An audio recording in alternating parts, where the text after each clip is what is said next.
Hola, buenas noches. ¿Cómo les va? ¿Cómo están? Bienvenidos una vez más, una noche más, al espacio de buena lectura que ahora mismo vamos a comenzar. Primero que nada, agradecerles a todos los que van siguiendo estas noches de lectura, que han puesto comentarios, que saludan por supuesto siempre, pero también van poniendo los comentarios con respecto a lo leído, a lo que se va compartiendo. Seguimos todavía con el libro de Ansel Grum, que estamos estos días leyendo pausadamente sobre el Padre Nuestro concretamente, que ya pasamos más de la mitad del libro, vamos analizando cómo lo hace el autor, en realidad el ritmo que el autor propone, el análisis de las frases, de las peticiones principales que contiene la oración del Padre Nuestro. En eso estamos. Y hoy nos toca continuar, y yo diría que hoy terminamos, de hecho, el punto de perdona nuestras deudas como nosotros perdonamos a los que nos ofenden. Ayer leímos una gran parte que fue de bastante repercusión, lo leído, nos tocó creo que a todos, ¿eh? Muchos lo abrieron y lo contaron por escrito, pero cada vez que se habla del perdón es un tema difícil y es difícil también porque Jesús lo plantea con mucha exigencia, tanto que en el Padre Nuestro deja plasmado esto de perdónanos como nosotros perdonamos, es como una condición el que perdonemos, entonces sin duda que es fuerte lo que Jesús pide, es fuerte lo que nos enseña, es exigente. El mensaje de Jesús que parece muy, muy bueno, muy noble, muy de la misericordia, como lo es, tiene también estos puntos de exigencia importante, de perdonar, para que Dios reine en nuestra vida y que vaciar el corazón del odio que venimos acumulando, de las heridas, y así también poder recibir, tener espacio, entre comillas, para recibir el perdón que Dios quiere darnos. Vamos a continuar entonces con el libro de Ansel Grum sobre el Padre Nuestro, analizando el punto de perdónanos como nosotros perdonamos, y entramos a la última parte de este punto con el título Jesús como modelo del perdón. La petición del perdón nos introduce también profundamente en el misterio de Jesucristo. Jesús mismo otorgó a ciertas personas el perdón de los pecados. Una y otra vez animó a los pecadores y pecadoras a creer en el perdón de Dios. En la cruz es donde se muestra más claramente el amor perdonador de Dios para con nosotros. Lucas nos muestra que en la cruz Jesús perdonó incluso a sus asesinos. Esto nos da la esperanza de que tampoco en nosotros hay nada que Dios no vaya a perdonar. Pero Jesús no dice en la cruz sencillamente los perdono. Más bien, Lucas pone en boca de Jesús esta oración: Padre, perdónalos, porque no saben lo que hacen. Podemos referir esta petición a nosotros. Entonces dejamos de culparnos a nosotros mismos y de reprocharnos cuán malos y terribles somos. Jesús no solo nos otorga el perdón, sino que en cierto modo nos disculpa, porque al fin y al cabo somos ignorantes. Cuando incurrimos en culpa, a menudo no sabemos lo que hacemos. No nos damos cuenta en absoluto de cuánto estamos ofendiendo a los demás. No percibimos que vivimos de espaldas a nosotros mismos. Esta petición nos permite alejarnos de nuestra culpa e introducirla en el perdón de Dios.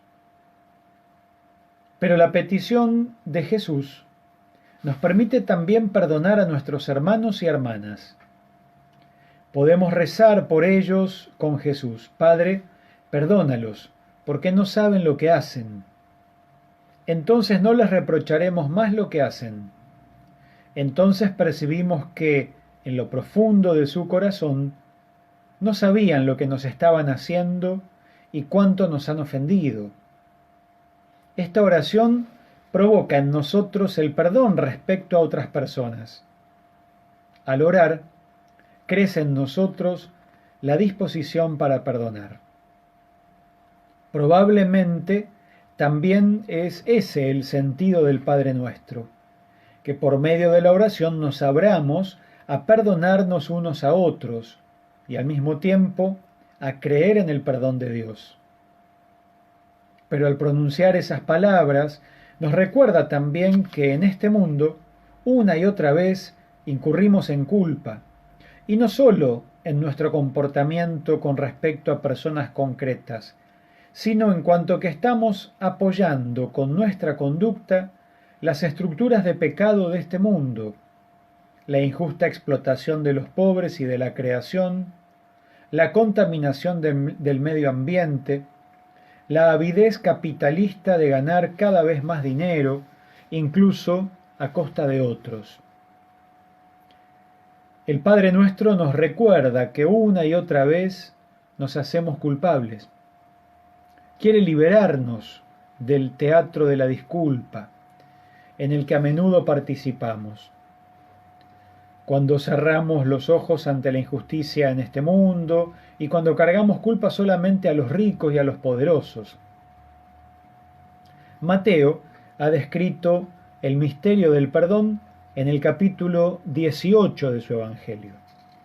En ese capítulo, también llamado Regla de la Comunidad, Mateo ha reunido palabras de Jesús que regulan la vida de la comunidad. Está convencido de que una comunidad cristiana no puede vivir en común sin el perdón. Pedro pregunta a Jesús cuántas veces debe perdonar a su hermano y piensa que sería ya generoso si perdona 7 veces. Pero Jesús le responde: no te digo hasta 7 veces, sino hasta 70 veces 7. Lo encontramos esto en Mateo 18, 22. La respuesta significa, en el fondo, perdonar siempre, porque 77 es, según la comprensión de entonces, un número ilimitado. Y entonces Jesús cuenta una parábola, en la que subraya la exigencia del perdón. A un servidor que debe 10.000 talentos a su señor, éste, que tiene compasión de él, le perdona toda la deuda. Pero cuando un compañero le debe 100 denarios, él no está dispuesto a perdonar. No debemos actuar así. Cuando perdonamos a otros, debemos acordarnos siempre de que Dios nos ha perdonado una inmensidad. Por eso es simplemente de justicia que perdonemos al otro. La interpretación de la petición sobre el perdón en el Sermón de la Montaña. Mateo interpreta la petición sobre el perdón en el Sermón de la Montaña con estas palabras: si perdonan sus faltas a los demás, el Padre que está en el cielo también los perdonará a ustedes. Pero si no perdonan a los demás, tampoco el Padre los perdonará a ustedes. Mateo 6, del 14 al 15. Aquí se hace evidente que la oración no queda sin consecuencias. Antes bien, se vincula a la conducta del hombre, a su disposición de perdonar a sus congéneres. El hecho de que Mateo explique inmediatamente después del Padre Nuestro la petición sobre el perdón muestra lo importante que es para él el perdón. No podemos orar sin estar dispuestos a perdonarnos unos a otros. Esto ya lo expresó Mateo claramente en las antítesis, cuando dice Jesús: si al presentar tu ofrenda en el altar te acuerdas de que tu hermano tiene alguna queja contra ti, deja tu ofrenda ante el altar, ve a reconciliarte con tu hermano y sólo entonces vuelve a presentar tu ofrenda. Orar y celebrar la misa exigen como condición previa el perdón y la reconciliación con el hermano. La relación con Dios está vinculada a la relación con la hermana y con el hermano. Mateo vincula expresamente el perdón de Dios a nuestro perdón. Si no estamos dispuestos a perdonar, el Padre Nuestro de nada sirve.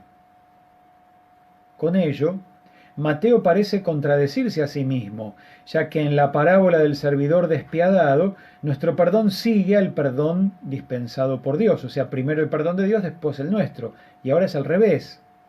Primero yo perdono para que Dios me perdone. Parece que Mateo se contradice, dice Ansel Grum. Según parece, la relación entre el perdón de Dios y nuestro perdón se puede contemplar desde los dos lados. La tensión no se puede anular. La otra explicación de la petición del perdón la reconocemos en las palabras de Jesús. No juzguen para no ser juzgados, porque con el criterio con que ustedes juzguen se los juzgará, y la medida con que midan se usará para ustedes. Y a continuación Jesús habla de la paja que vemos en el ojo del hermano mientras pasamos por alto la viga en el propio ojo. El perdón quedaría adulterado si se vinculara con un juzgar y condenar. Si perdono al otro y al mismo tiempo le manifiesto que en realidad es culpable, entonces me las doy de justo y generoso, que está dispuesto a perdonar al pobre pecador. Entonces se genera una diferencia insana. El perdón es percibido por el otro como sanador y liberador solo si me pongo por encima de él. Por eso es necesaria la renuncia a juzgar, sentenciar y evaluar. El juzgar se relaciona no solamente con el comportamiento de otros, sino en primer lugar también conmigo y mi comportamiento. En el acompañamiento espiritual experimento una y otra vez cómo muchas personas se juzgan, evalúan y condenan a sí mismas constantemente. Solo puedo progresar en mi camino hacia Dios si renuncio a evaluarme a cada momento. Solo puede cambiar esa forma de pensar si acepto todo lo que hay en mí y junto a mí. Si yo lo condeno, se esconderá en mi inconsciente y saldrá a la superficie justamente cuando menos lo espere. Lo que desprecio en mí queda colgado en mí. Solo cuando dejo de evaluar mis emociones y pasiones, hago posible que eso que me resulta tan desagradable cambie. Se lo ofrezco a Dios y el Espíritu de Dios puede transformarlo. Cuando dejo de evaluarme, aprendo también poco a poco a no evaluar al otro ni su comportamiento. Lo tomo como es, intento comprender al otro, veo en su comportamiento el deseo de vida y de amor. Entonces, no me elevo sobre él en el perdón, sino que dejo que su comportamiento permanezca con él. Se lo devuelvo sin evaluarlo. Renuncio a la revancha. Perdón significa dejar al otro como es. Puede ser así. Yo rezo por él para que encuentre la paz, pero no me pongo por encima de él, sino que siento con él su necesidad y su deseo de entrar en armonía consigo mismo. Hasta aquí las páginas de Ansel Grum de esta noche. Es más profundo esta parte donde él se mete a analizar esto del perdón con tanta riqueza, incluso psicológica. Ansel Grum tiene mucho manejo también de la psicología, no solo de la Biblia y de la teología. Y nos está invitando a tener la capacidad de mirar al otro sin juzgarlo. Pero no, miren que cuando se nos dice que no juzguemos, no es que no digamos, es que ni siquiera pensemos adentro nuestro el juicio sobre el otro. Es difícil. nos es difícil, pero es por ahí por donde Jesús nos está pidiendo justamente el cambio, la transformación, esa conversión interna que Él nos invita a tener. Para que Dios reine en mí, yo tengo que sacar el juez que tengo adentro, porque si no Dios no tiene lugar.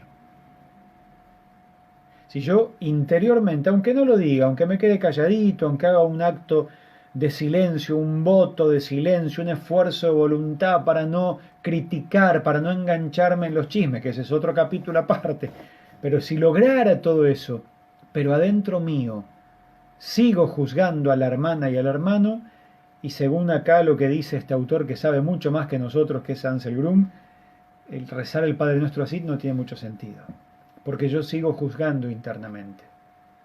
Que Dios reine en mí significa que yo logre incluso no criticar en mi interior, no juzgar, dejar, como decía esta parte final, que el otro sea como es. ¿Por qué me molesta tanto que sea diferente? Hay mucho para indagarnos, ¿no? Internamente por ahí. E ir descubriendo que por más que tengamos décadas de vida en la iglesia, décadas de lecturas y oraciones, hasta que no dejemos que el reino nos transforme, por más que tengamos décadas haciendo, leyendo, diciendo y sirviendo, si todavía adentro no entró la luz del reino, me está faltando trabajo. Y el trabajo es adentro mío. Lograr no juzgar. Lograr no pensar en contra del otro. Lograr que mis pensamientos ya estén purificados por la luz, por la paz de Dios. Hasta que eso no se logre, todo lo que hagamos por fuera va a ser muy frágil y siempre va a estar colgando de un hilo, porque en cualquier momento sale el pensamiento. Por eso cuando Jesús empieza su misión, según Marcos capítulo 1, 14, dice: conviértanse y crean en el Evangelio. Y conviértanse no usa la palabra griega metanoia, cambien la mentalidad, quiere decir, cambien la manera de pensar y acepten el Evangelio. Bueno, hay que cambiar la manera de pensar. Por supuesto el actuar, no hay que matar, no hay que robar, lo que siempre decimos así en grueso, pero llegar a lo más profundo, cambiar el pensamiento. Tratar de pensar y de mirar como Jesús piensa y mira y lograr, nos puede llevar toda la vida, pero vale la pena el esfuerzo, lograr no juzgar aquí adentro nuestro, ni en silencio. No nos aprovechemos de que todavía no podemos escuchar los pensamientos de unos y otros. No aprovechemos eso. No tiene que haber directamente mala onda en el pensar. Que descansen. Buenas noches. Mañana seguimos con la lectura de Ansel Grum. Chau.